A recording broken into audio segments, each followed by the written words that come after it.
Hello again and welcome to another video. The artwork in front of you is the finished butterfly, but I thought I'd just show you the different pencils that are used to create it. It's a bunch of different blues and a coloured pencil blender. I'll leave which colours are used in the description, just in case you decide to have a go yourself so you know exactly what colours are used. Anyway, let's get stuck to the video so I can show you exactly what I did. Okay, so as you can imagine, I started drawing the outline first, and I've used a dark turquoise pencil for this because I know that the majority of the colouring on this will be with that pencil, so I know it won't mess up the artwork in future.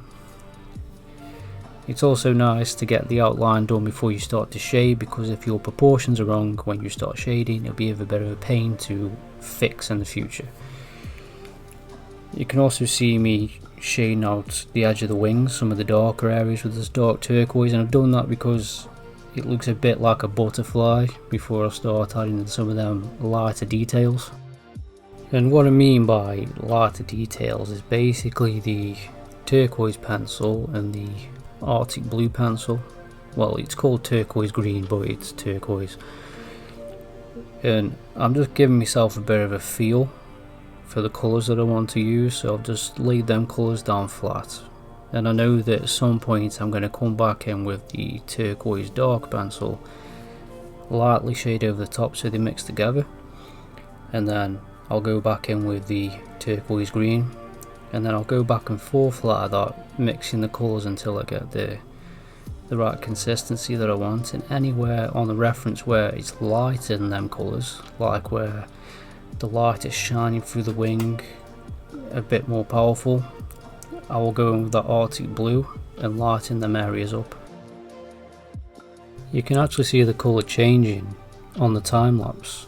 The blue changes as the dark turquoise and the turquoise green kind of blend together to give you a mid-tone turquoise or whatever, and you can see it happening.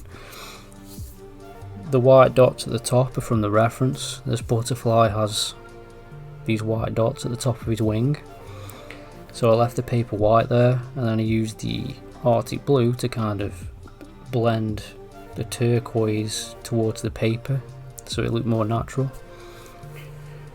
I also edged the wing with the black because it is black around there. You don't really need to do that, that's just, you know, me being me.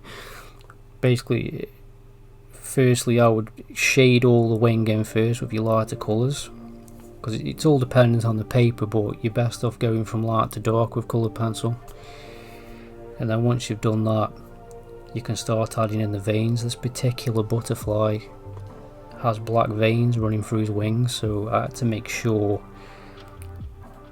that all the lighter tones were at like a realistic state before I added them in.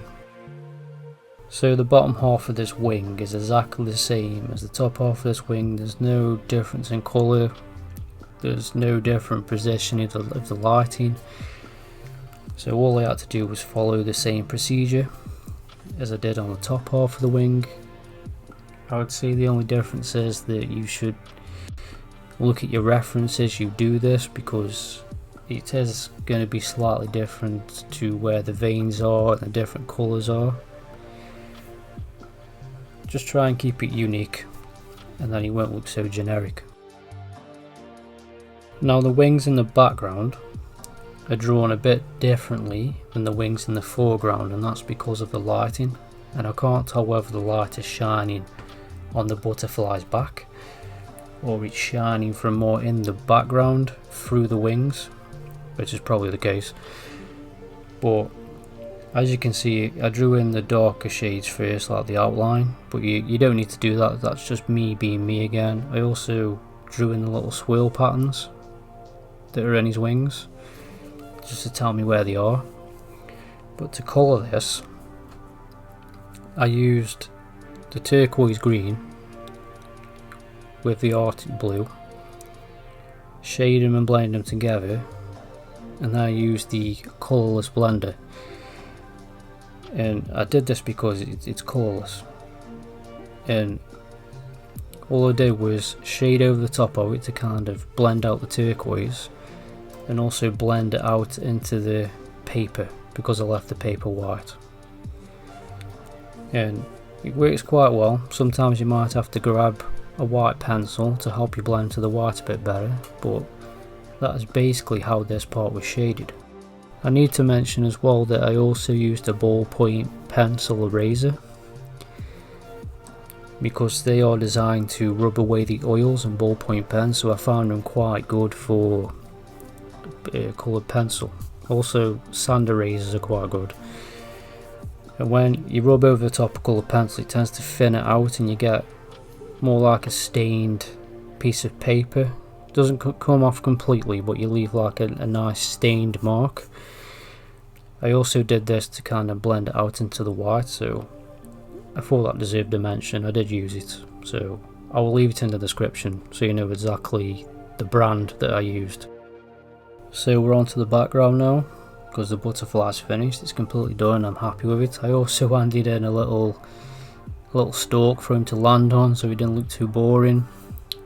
I also won't bore you too long with how to explain the background, because they really are quite simple. All I've done is use the colours out of the butterfly, so the dark turquoise, the turquoise green, and I've laid them on top of each other over and over until they blend out. I think I threw a bit of indigo in there as well for some of the dark tones.